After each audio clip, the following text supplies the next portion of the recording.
Well, good morning, good afternoon, good late afternoon to some of you joining us. My name is John Carroll. I'm the CEO and founder of the Service Council, and welcome to today's segment, a part of the inService podcast series that we've been hosting here for a couple years now. Really, it's been a huge joy to welcome thought leaders from all sides of the market, influencers, best-selling authors, industry practitioners, some of the technologists across the community. And today we are extremely pleased. I'm humbled to be joined by a gentleman by the name of Jim Bohn. Jim is he's a Ph.D. He's an author and an advisor, we're talking about becoming an architect of change. Jim has, my goodness, talked about this topic over a series of many decades, influencing organizations in terms of how effectively to change. Mm. Jim, a very warm welcome to you to today's discussion. Hey, John, it's so good to see you. Thanks again for the opportunity, and a quick shout out to James Milet, somebody that we both really admire, a leader of leaders. I'm grateful for his contact with you and our mutual connection. Absolutely. Yeah. James is a friend and colleague for many, many years, served as a board member at a couple of pit stops along his illustrious career, if you will. And Indeed. yeah, he's just an awesome guy. So appreciate the introduction here. So before we get into today's discussion, for those that are listening, we want it to be a participatory event, right? So if there's opportunities for you to comment, react, submit questions to Jim along our journey today, we encourage you to do so, and we will not wait until the end to get to the questions, if you will. We'll kind of pit stop and audible and see if we can get a response from Jim on the fly here. This podcast here will be recorded. If you'd like to revisit it, share it with colleagues, use it as a resource, you can access it on the Service Council's website, on our social platform, LinkedIn. We're broadcasting to a live LinkedIn audience today, so thank you for joining. You can get it on whatever podcast channel you subscribe to, whether it's Spotify or Overcast or YouTube or Apple or what have you. The podcast is kind of put across all those different channels wherever you get it. And so we'll find our way somewhere within the 45-minute to 60-minute range, and sort of shoot for the moon, land amongst the stars theory here. And without further ado, let's get into the discussion, because I'll tell you, this topic of change management is something that there's an art and there's a science to it, right? There is uh, a lot of challenge with respect to change in terms of adoption, in terms of cultural shifts, in terms of all the pitfalls that fall all the way along that journey, in terms of not finding cultural alignment or not aligning your team in terms of the process of change. And we've been talking over the last several years about digital transformation and you know a lot of sort of reactive approaches to change management were happening when we hit the pandemic and when we were in the middle of it, in terms of work from home and all the things about returning to work now. And so the change management process has been very dynamic. And so, taking an agile approach to change management is something we've been hearing a lot of. And we're going to try and frame for our listening audience and hopefully participating audience today some key nuggets and some takeaways that Jim has gathered over many, many years, that might be useful for you as you continuously change within your organization. So, Jim, I know you, but the audience doesn't necessarily know you. Could we start with an introduction to yourself? Tell us a little bit about yourself, your career, and what sort of things you've done over this long, impactful career that you've had. Well, thanks, John. I think the most important thing to start with is I come from a deep blue collar background. My Awesome. dad was my dad was a welder. My dad was a kind of guy who would say to me about my PhD, that and 40 cents will get you a cup of coffee. He was a get the job done guy. My work ethic in the white collar world was very much built off of a blue collar work ethic. My dad was about, doesn't matter how hard the problem is, go figure out a way to get that done. So that's the heart of me. That is how I work and what I've done. I've always looked for, instead of making a problem too complex, let's break it down into something we can do. I worked at Johnson Controls for 33 years. I retired from there in 2013, opened my own consulting organization, which I still have, which is called AXIOS, LLC. I've worked with hospitals. I had a stint with 80 lawyers, which was interesting.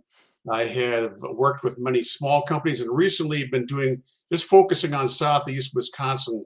I'm a big fan of Wisconsin, a big fan of small business. So that's been where I've been at recently. I've worked with a small business, helping them with a significant change as well. Earned my PhD at the University of Wisconsin in 2001. I've done a bunch of research, still doing research. And right now I'm coaching doctoral students at a local college. So that's what I do. I'm curious. You mentioned 80 attorneys you worked with. Yes. Did you get payback for the many years that you've engaged with attorneys over that period of your career, or Let's just say what was that? let's just say it was a change management experience that I will never forget. Because I mean, the natural bent of an attorney to say is that let's define details. I mean, even getting into a workshop or a case study turned out to be a little bit more complex than I expected. My daughter was a lawyer, my son-in-law is a lawyer, so let's just say it was demanding. Outstanding, outstanding.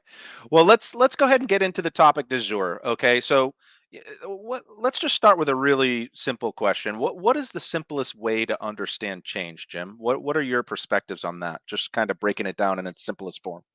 So I was meeting with a senior vice president of a major corporation one day, and he was really fed up with all of the kumbaya associated with change management. And he says, "What's change management?" And I remember sitting across from him at a restaurant. I said, "Have you ever moved from one place to another?"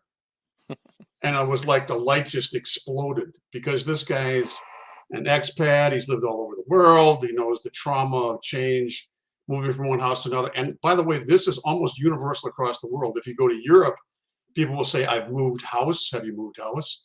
And people in other countries, everybody has moved at least once, even if it's just out of your house into an apartment or whatever.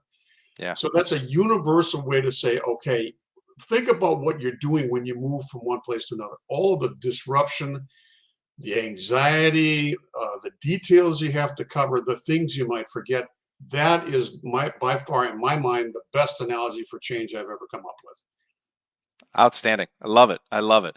It's a great simple way to think about it, and we're actually going to get into sort of, some of the inhibitors of change, and we'll kind of deepen our conversation here.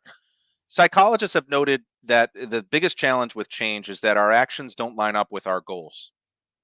What concerns do team members have when introducing a new change? What have you heard are those inhibiting factors or perhaps those challenges that are encountered when they start to think about or enact a change? Okay, there's a couple of them.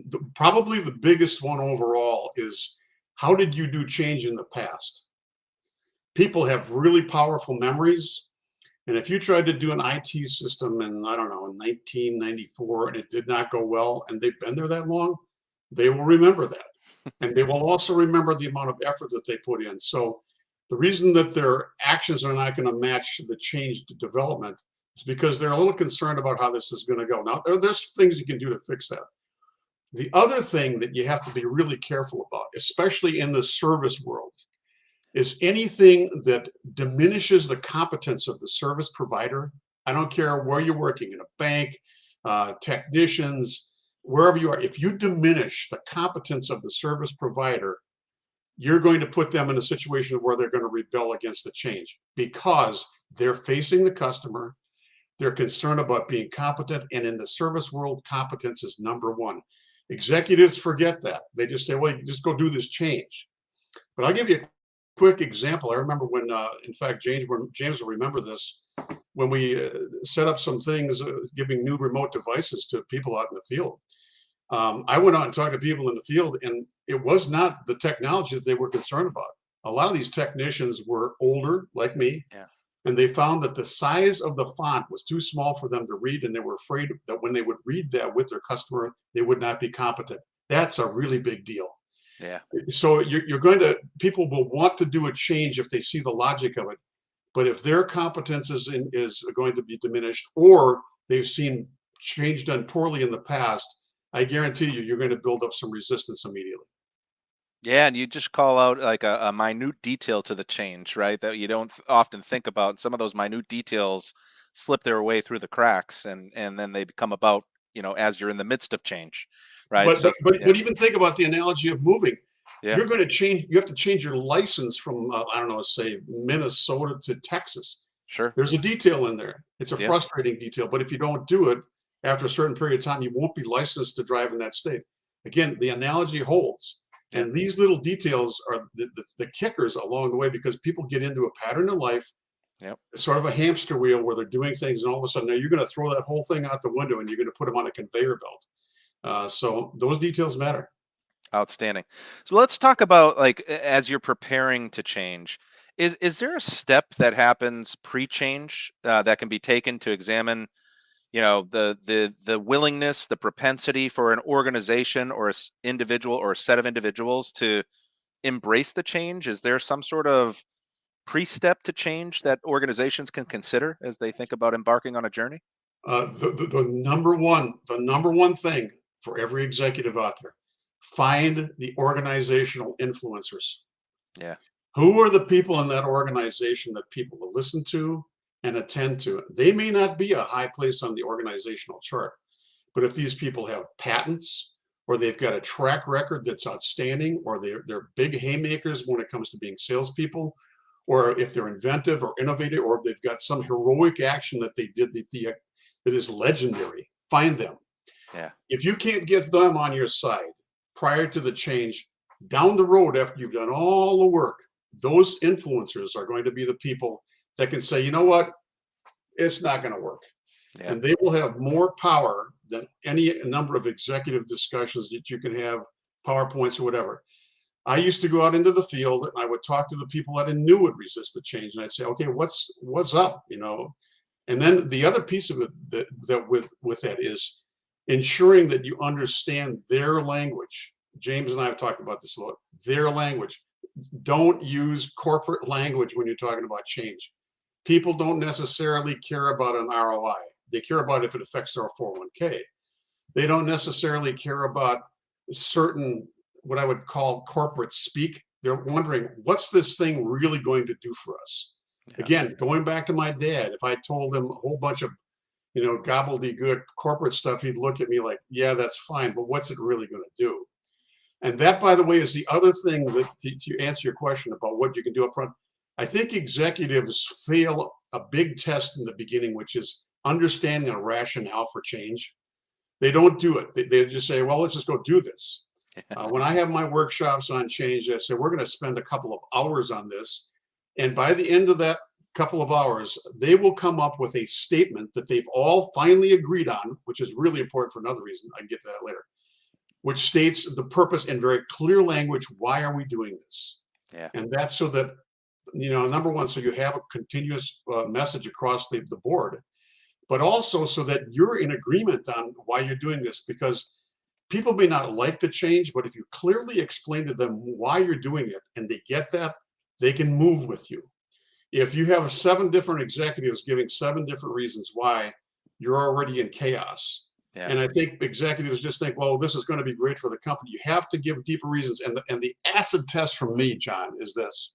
Yep. The acid test is if I walk to the guy on the shop floor who's running a mill, like my son does, and he asks me why we're doing the change, if I can't explain that clearly to him, or to another person working there, and she's talking to me, why are we doing this? Yep. If I can't do that, then I don't really have a good rationale for change. I have a bunch of words that people are going to argue about. That clarity, that rationale is critical. I talk about that a lot in my book, Architects for Change. And I think executives will take on language from their consultants and other things, but they're not thinking about the people in their organization that have to face this, that are going to have to deal with it, especially your middle managers. They need to understand the why. I Yeah. mean, Simon Sinek talks about this stuff all the time, but I don't think executives take that to heart.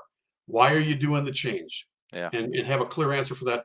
That, along with understanding where your organizational influencers are, that'll get you way ahead. Geez, Jim, I'm already like developing a checklist for, what our listening and participating audience should take away from today's discussion. I heard you find the champions of change, understand their language, personalize the change. What is the rationale for change? Why are we doing this? What are we solving for? Those are some of the things I've heard so far. We're going to keep sort of building on this checklist here because I'm pretty sure we'll get some more nuggets that our listening audience can take away.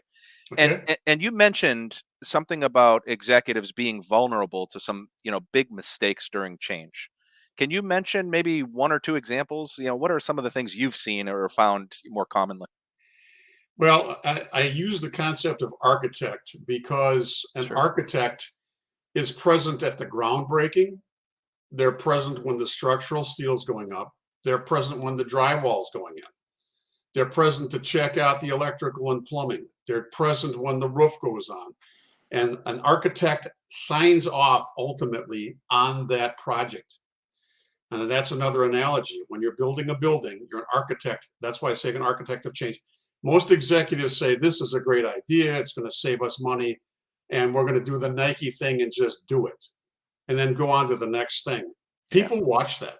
They Yeah. watch to see, are you really committed to this, or is this just another thing? As opposed to some of the brilliant change leaders I've seen who are having consistent meetings to check in. They're not doing all the work.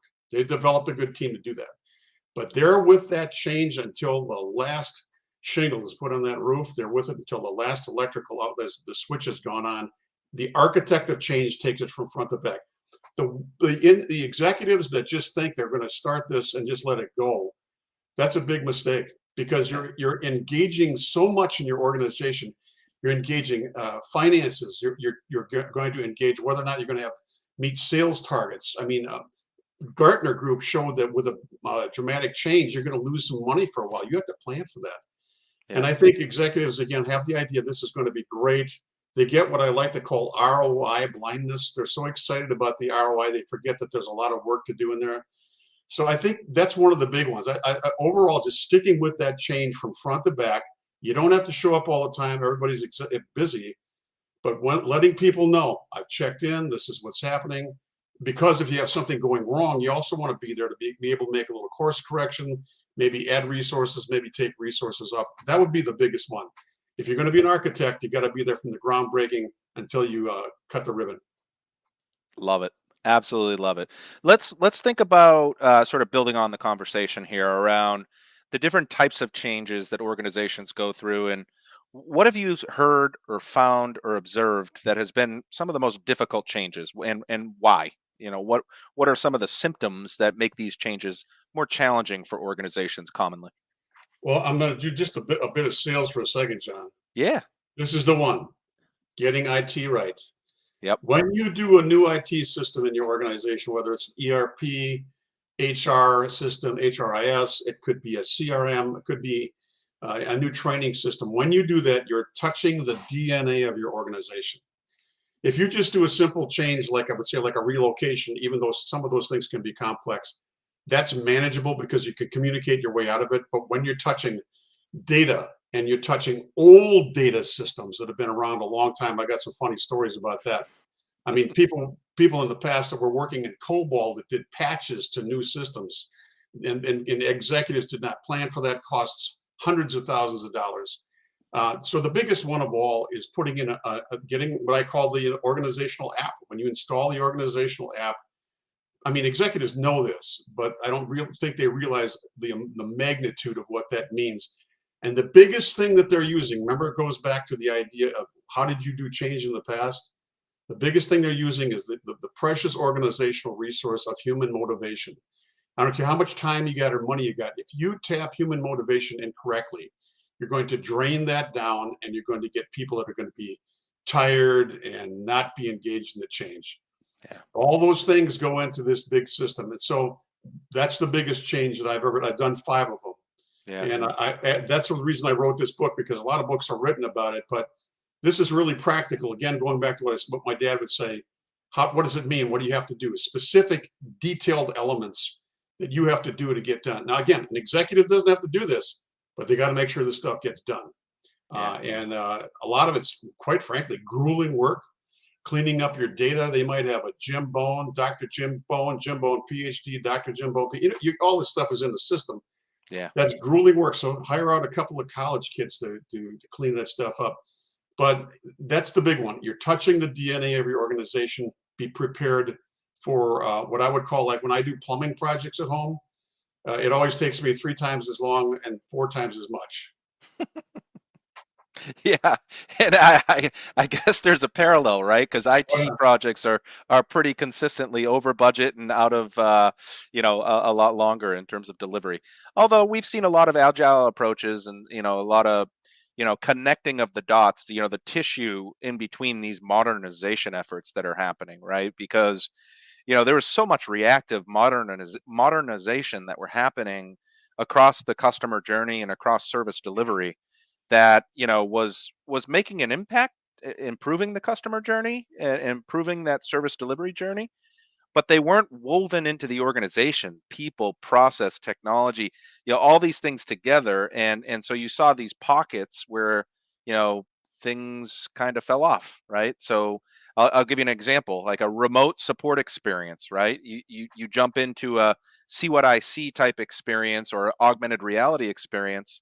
Well, what then happens if you have to jump out of that and into a dispatch scenario where you have to actually send a technician out because you couldn't resolve it? We saw a lot of sort of disconnection of these functional customer processes that are common, right? They're just common outcomes from issues that you're trying to resolve that perhaps you can't in a remote setting, and all of a sudden you've got a dispatch and you've got to integrate these things together, right? So we saw a lot of integration happening. um, can we go to that dig further on that IT system Sure, sure. problem and how big of a deal it is? uh, where do executives go wrong when introducing a new system? What do you think is the biggest sort of wrong moment?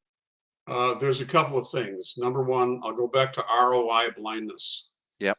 You'll have a lot of consultants come in and say, you're going to have a payback in 2 years. This is what it looks like. They've got beautiful slides. Executives get really excited. They're looking at more on their bottom line at the end of this. And I think you have to be brutally honest with yourself about how much effort this is really going to take. I know the ROI looks good, but rare is the company that goes back and looks 3 years later at whether or not that ROI was actually achieved. And by then the consultant has moved on.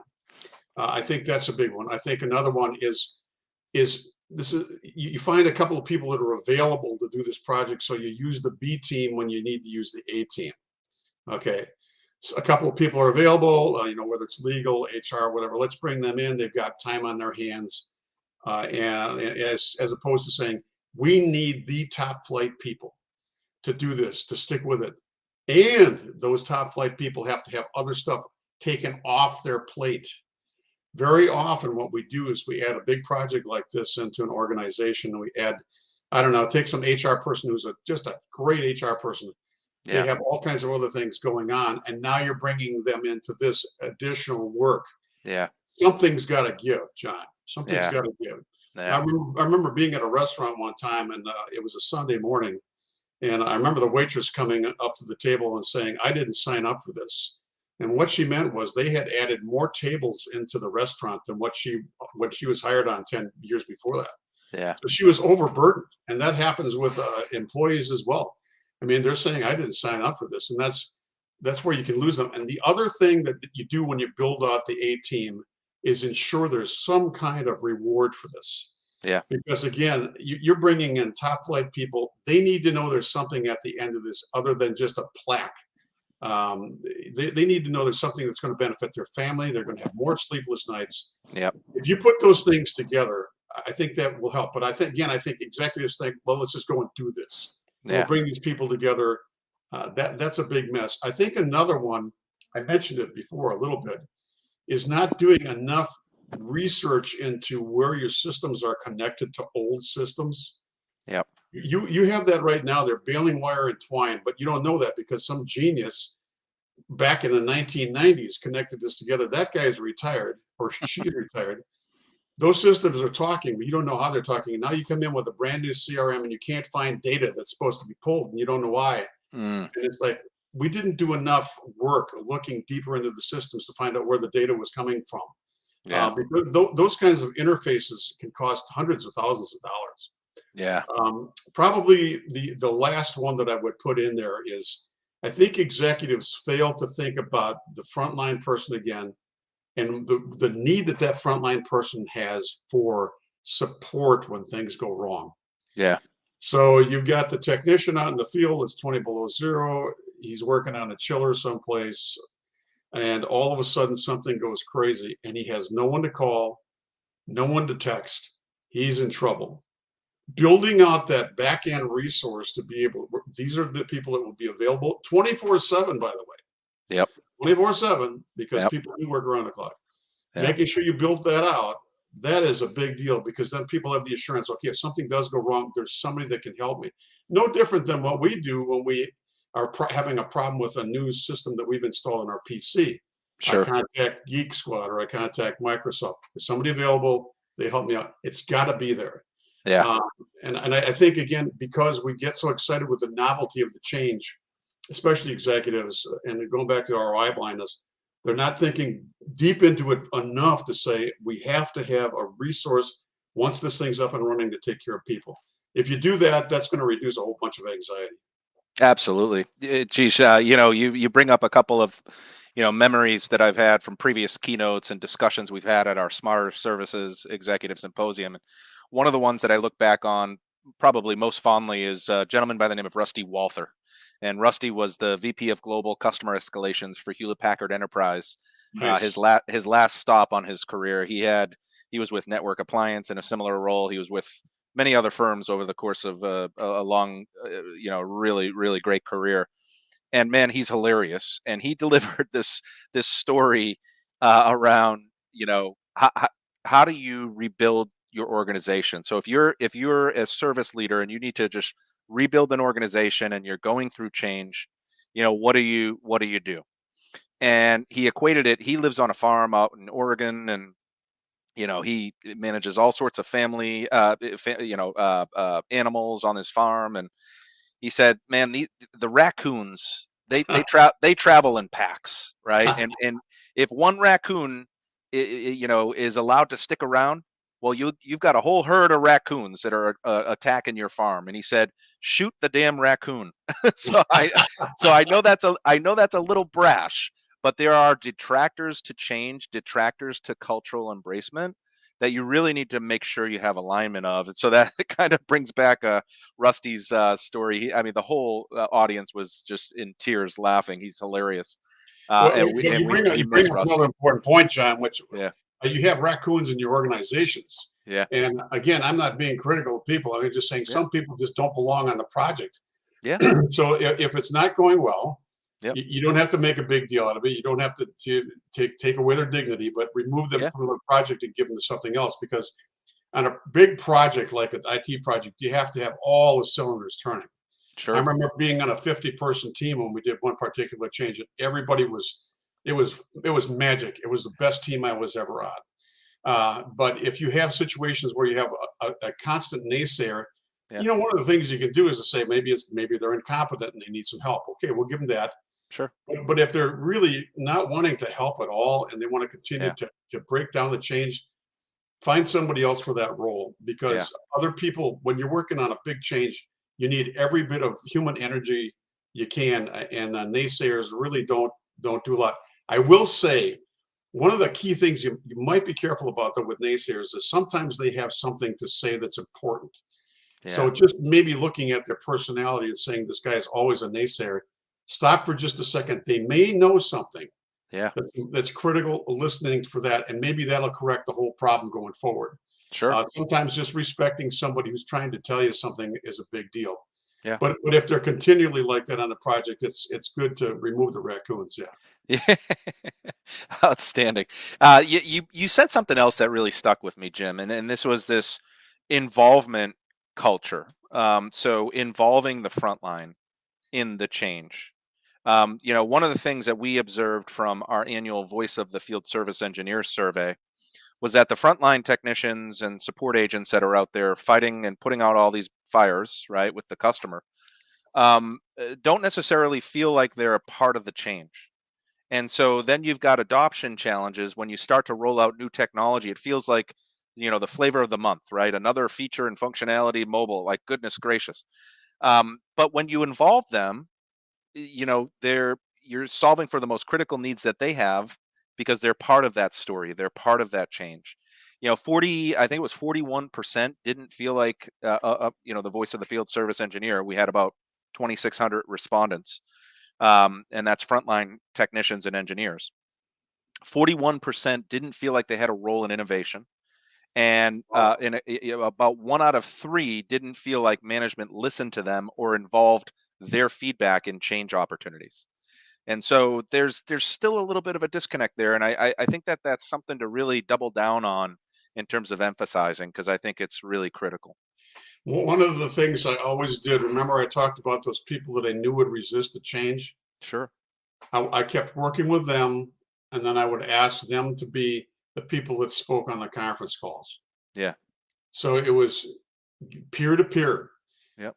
We all know that I'm from corporate. I'm here to help. It's kind of like the kiss of death. But if there's a really strong person out there in the field who says, "Yeah, this is going to be tough, Yeah. but I like some of the stuff that's going on," and they're respected, that is worth gold. And that's one of the things you do when you build out your team, making sure that you get some of those people involved in the communication process.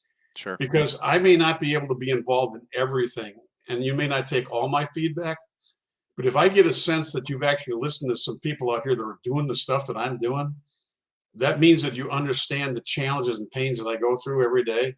Yeah. That means that you're likely to have brought in some knowledge, wisdom, expertise in this change that I can relate to. And it goes back to using their language, Sure. talking about what's going on in the field from their language, not corporate stuff.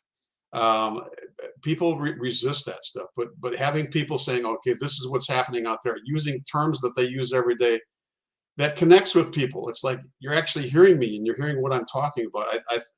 I can't stress that enough. Again, it just goes back to my ethos of, if I couldn't communicate things with my dad about what he was doing, and I started to sound like I was kind of more important than I was, especially tough technicians, people that are working on the front line, they resist that stuff at all costs. I Yeah. would sit at a McDonald's with techs, listen to them there, or go and sit with them, out in the shop, talk with shop people. Sure. What's going on out here? I knew a couple of leaders in my former company that were brilliant with that. They would go out and talk with techs, sit with them at a lunch counter. And I mean, it just makes all the difference in the world. Those techs Absolutely. understood these guys had big jobs, Yeah. but they also understood that they were listening to them, trying to understand what can we do to make this go. They didn't change the train was leaving the station. Yeah. But you're going to be on this train as we go. And maybe you can tell us how to adjust the furniture on the train. Maybe you can tell us how to paint it. We're going to keep going Yeah. this way because it's got to be done for Yeah. your benefit as well. Yeah. But you can be part of how the change gets enacted. I think that's a big deal.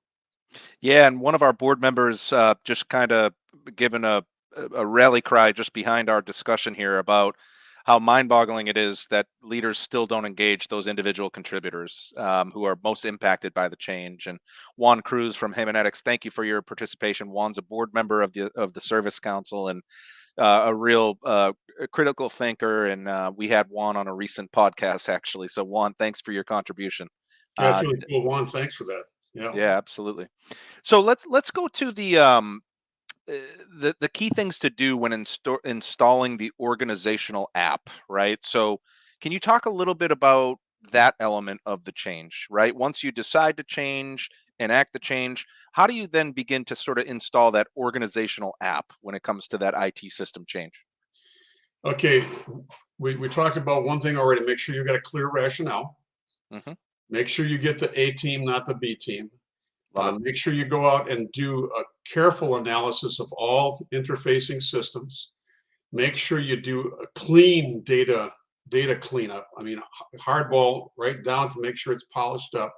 Yep. Make sure that you have one person who's held accountable for the effectiveness of the change. This doesn't need to necessarily be the top executive, but you're going to assign one executive who's going to, again, go back to the architect analogy, Sure. and their feet will be held to the fire if this thing does not go well. That's important. Somebody who's going to be there with that team front to back. They're working with them regularly, They're doing some blocking and tackling, just like you do in any management. And which, by the way, I want to just offer parenthetically. Are you ready for this? Please. All management is change management.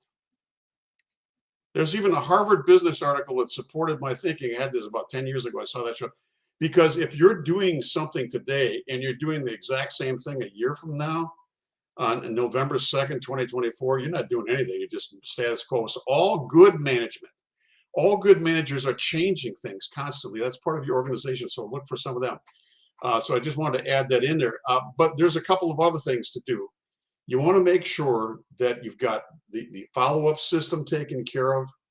Yep. All of those elements that we talked about already. Those are things that you need to do. And somewhere, again, I have to brag about this, because in this book, and I'm really not trying to sell, I'm just trying to say there's a place within my book where I've got an entire front to back look at this thing, where all of the different pieces and parts of what you've got to put together. I mean, there's details like that about what executives would need to do, what managers need to do, etc. I think just taking the time to talk it through and talk it through with other folks within your team. One last one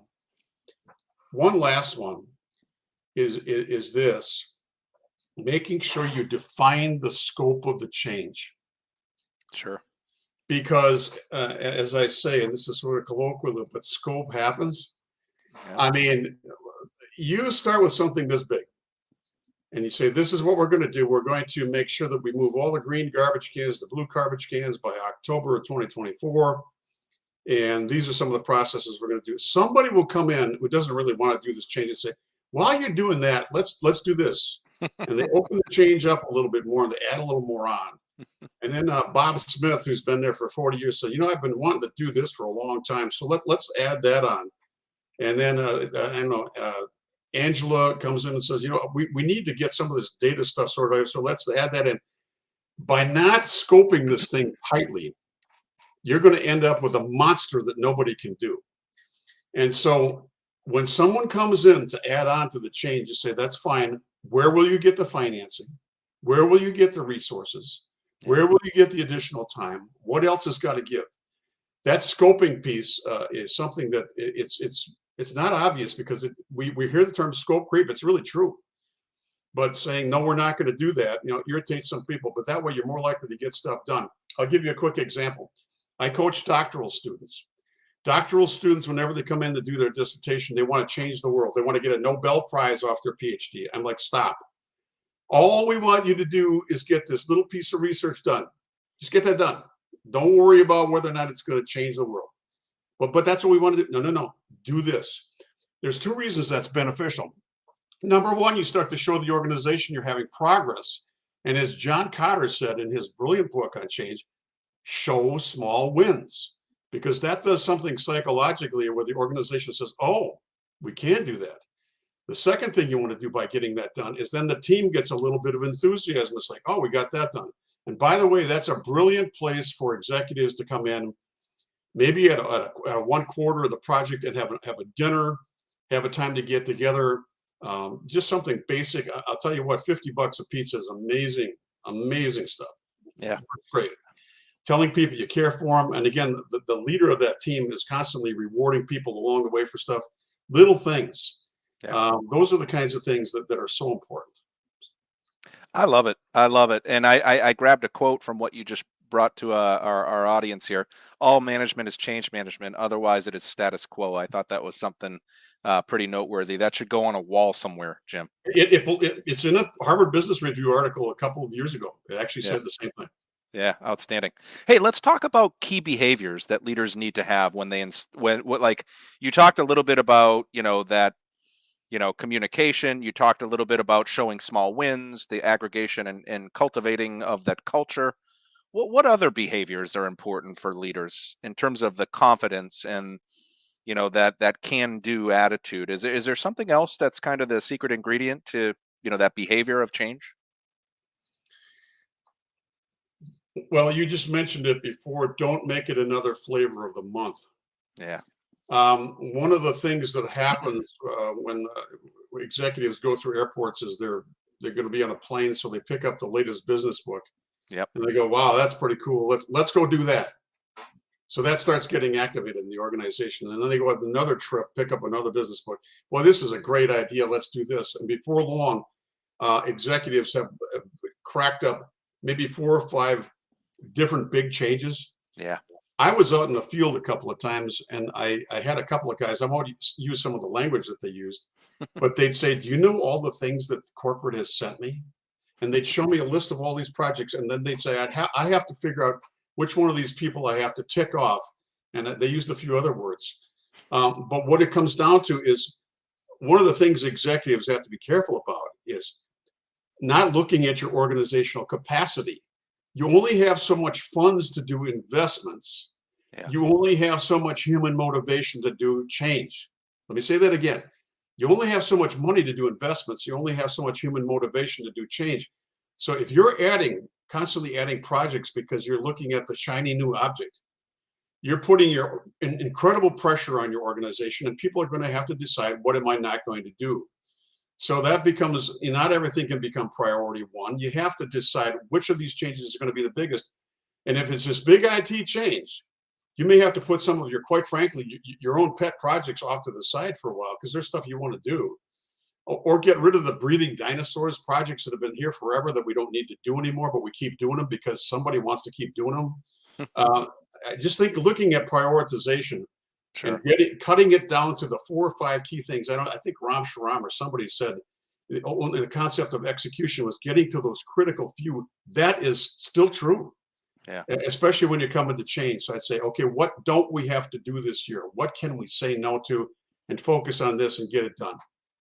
Let's get to a sort of a prescriptive set of recommendations that you might have for our audience today. And if you had one suggestion for executives that are planning to initiate a change of some nature, whether it be IT or something else, what would that be? It's real simple. What you start, finish. Stick with it the whole way. Demonstrate to your organization that you really care about this change. That's number one.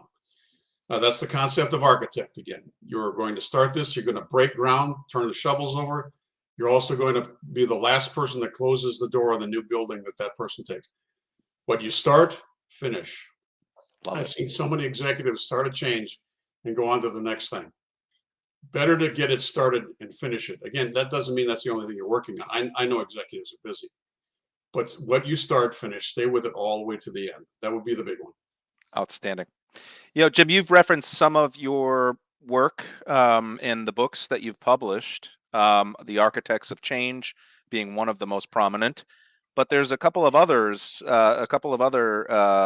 quivers in your arsenal, if you will. Sure. What other books have you published on topics related to change management? Another one, you mentioned culture when you and I were talking prior to this time.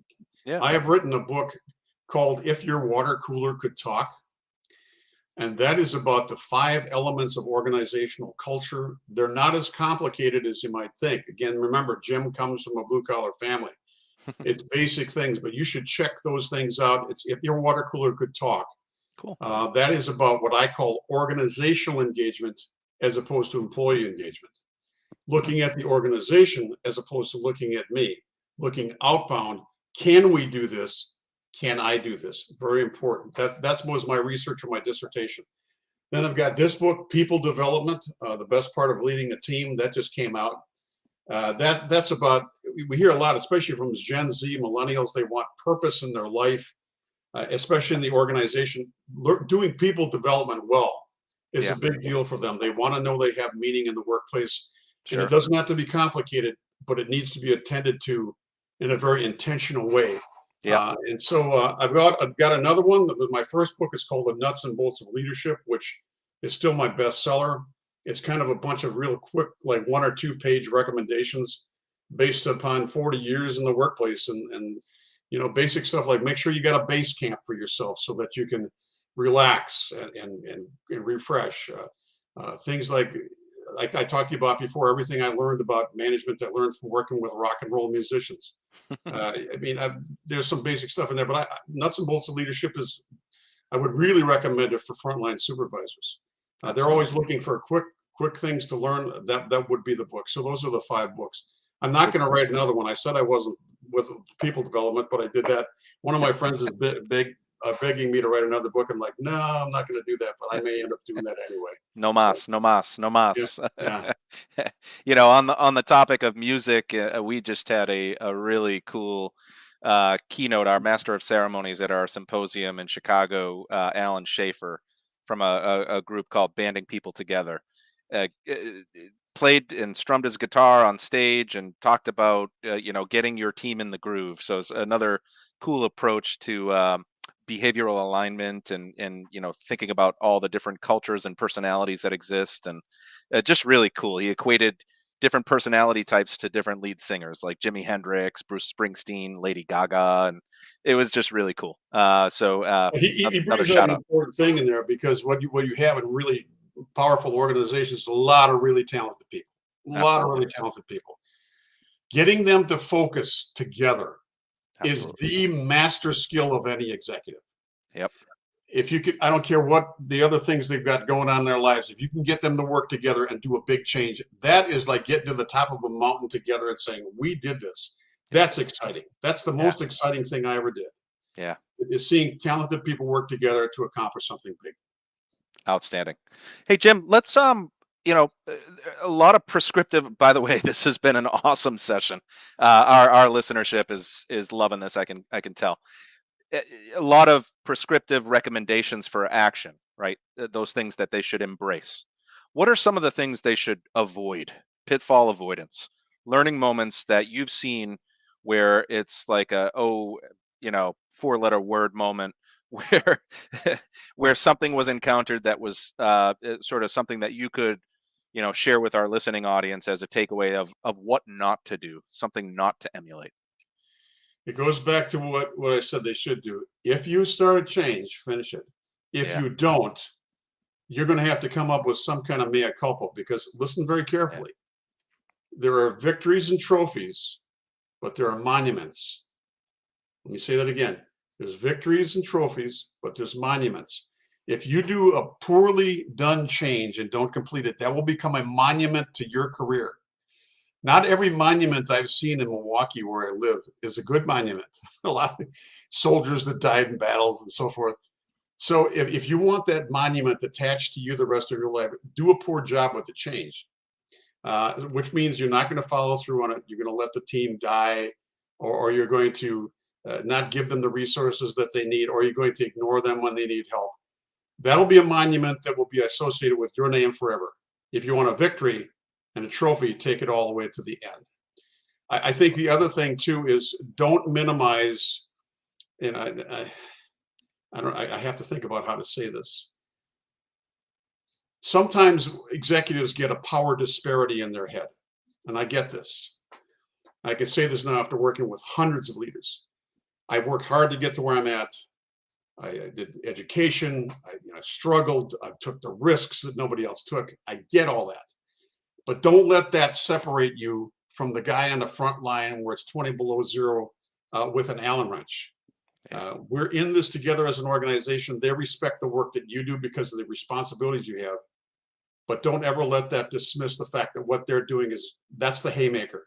That's the rainmaker. That's where the Yeah. money's coming in. And again, this goes back to me, just my blue collar roots. I saw in organizations, some managers would come down to the shop floor with this is a long time ago. I'm a pretty old guy, but white tie, short sleeve shirt, time study, and the guys on the floor really were uncomfortable with that. Then there were other managers who walked down there. How's it going? What can we do for you? This is back in the 70s. The difference in respect of those two types of leaders is dramatic. And Sure. I think that's one of the big ones. It's easy when you worked hard to get someplace to forget where you came from. But I never forgot that I was a blue collar guy, and I never will. Outstanding. Hey, let's look at some of the, prognostication of the future here, right? So like, there's a lot of like things that are just evolving right in front of us. We're in this sort of geopolitical climate that's intensifying. Some really strange waters that I'm sure we're going to encounter in 2024 with the US election and all these geopolitical activities. we've got, the pandemic is behind us, and now we've got the return to office happening, after the work from home transformation. What's something else that's coming down the path in terms of opportunity for change? What are you kind of tracking in terms of opportunities for change moving forward? You have to have an organization that understands AI to the max. Sure. They've got to know that right now. All of the associated things that come with AI. I mean, you'll find a couple of people in your organization will be excited about what I'm saying. Bring that into your culture, bring that onto your team, get somebody that's a good AI expert immediately. Understand how Chat GPT is going to influence things like your training organization, the people in the field. Understanding AI, because it's moving so fast, you have to have somebody on your team who can track with that. I mean, I'm not a politician, so I don't understand all the rest of the stuff. Everybody's got opinions on that, but AI is a reality, moving extremely fast. And I think having some people on your team understanding, okay, our customers have rooftop units, they have chillers. That's great, but what is it about their organization that's going to be affected by AI? What about my suppliers? How are they going to be affected by AI? How will my customers be affected by AI? That's a monstrous thing, and it's got to be looked at in detail because, again, because of the speed with which it's moving. So you have to have somebody that's thinking out 2-3 years in advance of where that's going to be, so that when like Gretzky used to say, I'm going to go where the puck's going to be. They've got to be out there. I think that's probably the biggest one overall. Something that I could speak to. I mean, there are other topics, but I don't feel comfortable talking to them. Sure thing. Sure thing. Well, let's end our discussion with something personal about yourself. Get to know you a little bit better on the personal level. What's something about you our listenership doesn't know? I've been playing music since 1966. All right. I've actually released 6 CDs. They're out on. You can hear some of my music out on Broad Jam. You can hear it on any of a number of platforms. I love music. I've always said that I was a musician trapped in a manager's body. And I think artists bring a lot to the table in your organization. So if you have artists use their art, as you can see behind me, through some other things, I do watercolors. This Cool. is part of. I've got the landing gear down for real retirement here within the next year or so. Awesome. Um, so I think my artistic nature is a big part of it. Awesome. And I think that's been beneficial to me in many ways in my life. That's great. That's great. Well, listen, I am so pleased to be joined by you today. This has been a great discussion for our listenership. He is Jim Bohn. He has published many books that are great resources for you. Spent a little bit of time with us today. If you'd like an introduction to Jim, we'd be happy to facilitate that. And we're linking to Amazon to some of his, best-selling books here. And we'd encourage you to take a look. And Jim, I just want to say thank you. This has been a really great discussion, and I'm sure it's going to be a great resource to our listenership. So thank you very much for your time today. I've really enjoyed this. John, I'm humbled. It's an honor to be here today. Thank you so much for giving me the opportunity to just express my thoughts. Wonderful. Well, listen, hey, thank you to our listenership. Really appreciate your participation. Hopefully, this was a great session for you, like it was for us. And we will be producing this, and it will be available for consumption via LinkedIn, our website, and whatever podcast channel you subscribe to, whether it's Spotify, Overcast, Apple, whatever you get them. So you can find it there as well. Again, thank you, Jim. We're going to have to get you back here or take this show on the road at some point because this was a great one. Look forward to it. Thanks a lot, everyone. Have a great day. Take care.